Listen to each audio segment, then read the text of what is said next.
असल में वही जीवन की चाल समझता है जो सफ़र में धूल को गुलाल समझता है। हेलो दोस्तों, मैं मनु यादव आज आपके लिए लेकर आई हूँ एक बहुत ही मज़ेदार कहानी। यह एक पौराणिक कहानी है। तो यदि आप मेरे चैनल पर नए हैं तो चैनल को सब्सक्राइब ज़रूर कर लीजिए, जिससे कि आपको ऐसी ही मज़ेदार कहानियाँ सुनने को मिलती रहें। तो चलिए दोस्तों, शुरू करते हैं आज की यह कहानी। दोस्तों, चंद्रसेन नाम का एक राजा था। उसके पास एक हंस था। राजा उसे मोती चुगाया करता और बहुत लाड प्यार से उसका पालन पोषण किया करता। वह हंस नित्य प्रति सायंकाल राजा के महल से उड़कर कभी किसी दिशा में और कभी किसी दिशा में थोड़ा चक्कर काट आया करता। एक दिन वह हंस उड़ता हुआ दीवान जी की छत पर जा बैठा। उसकी पुत्रवधू गर्भवती थी। उसने सुन रखा था कि गर्भावस्था में यदि किसी स्त्री को हंस का मांस खाने को मिल जाए तो उसकी होने वाली संतान बहुत ही मेधावी, तेजस्वी और भाग्यशाली होती है। अचानक ही छत पर हंस आया देखकर उसके मुंह में पानी भर आया। उसने हंस को पकड़ लिया और रसोई घर में ले जाकर उसे पकाकर खा गई। इस बात का पता न उसने अपनी सास को लगने दिया, न ससुर को, और न ही अपने पति को, क्योंकि उसे डर था कि अगर राजा को इस बात का सुराग लग गया तो बड़ा ही अनिष्ट हो जाएगा। उधर जब रात होने पर हंस राजमहल में नहीं पहुंचा तो राजा रानी को बहुत चिंता हुई। उनका मन आकुल व्याकुल हो उठा। चारों ओर उसकी खोज में आदमी दौड़ाए गए, लेकिन हंस कहीं हो तब मिले ना। राजा ने आस पड़ोस में, शहरों कस्बों में भी सूचना कराई कि अगर कोई हंस का पता लगा सके तो राज्य की ओर से उसे बहुत बड़ा पुरस्कार दिया जाएगा। 10-20 दिन निकल गए, कुछ भी नहीं पता लगा। क्योंकि वह हंस राजा और रानी का बहुत प्रिय था, इसलिए वे उदास रहने लगे। एक दिन एक दलाल राजा के पास आई और बोली कि वह हंस का पता लगा सकती है, लेकिन उसे थोड़ा समय चाहिए। राजा ने कहा, मेरे राज्य के पंडित, ज्योतिषी, हाकिम, हुक्काम और मेरे इतने सारे गुप्तचरों में कोई भी पता नहीं लगा सका। तुम कैसे पता लगा सकोगी? दलाल ने कहा, मुझे अपनी योग्यता पर विश्वास है। अगर अन्नदाता का हुक्म हो तो एक बार आकाश के तारे भी तोड़कर ले आऊं। आप मुझे थोड़ा सा समय दीजिए और आवश्यक धन दे दीजिए, उसे वापस ला सकूं या नहीं, लेकिन मैं आपको विश्वास दिलाती हूं कि उसका अता पता अवश्य लगा के आऊंगी। राजा ने स्वीकार कर लिया और दलाल अपने उद्देश्य की सिद्धि के लिए चल पड़े। सबसे पहले दलाल ने यह पता लगाया कि शहर के धनिक घरों में कौन कौन स्त्री गर्भवती है। उसे पता था कि गर्भावस्था में किसी स्त्री को यदि हंस का मांस मिल जाए तो वह बिना खाए नहीं रहेगी।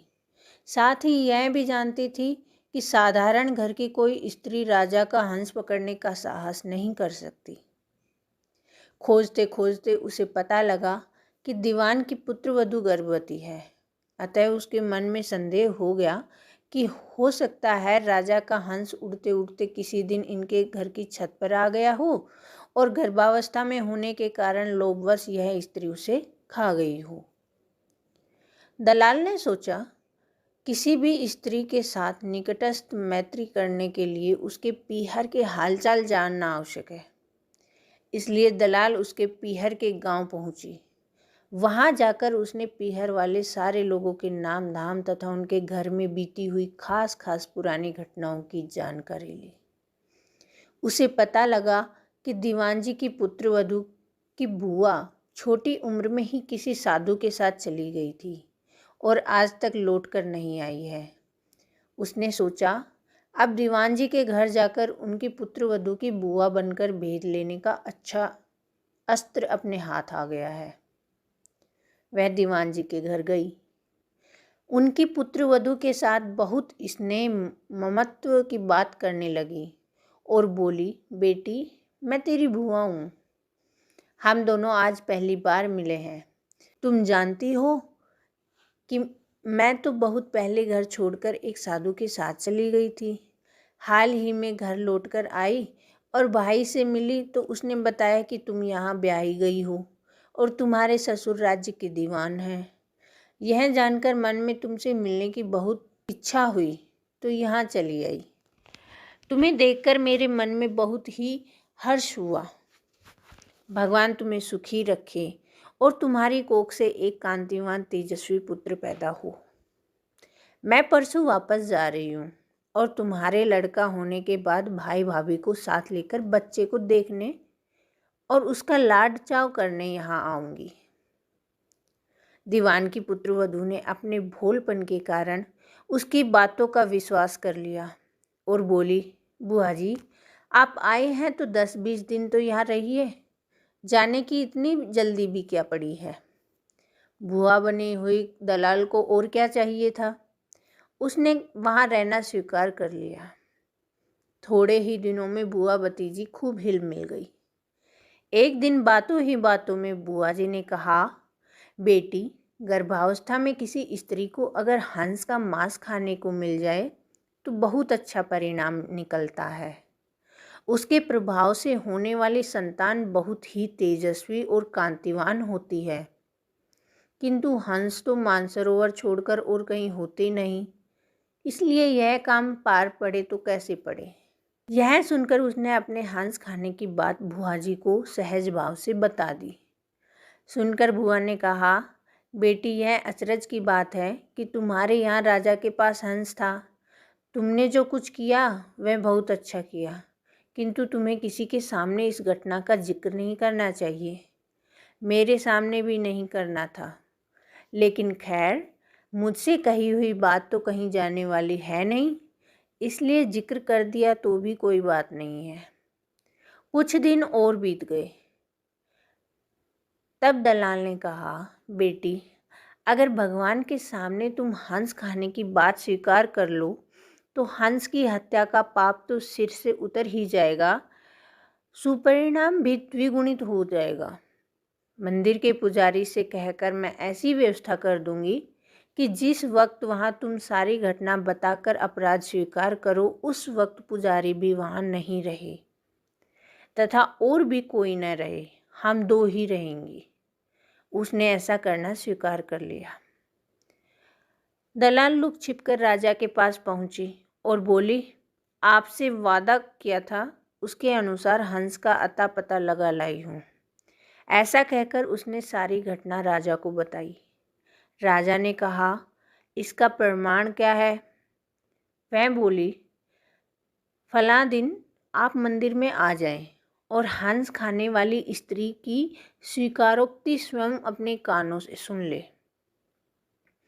राजा ने ऐसा करने की हाँ भर ली।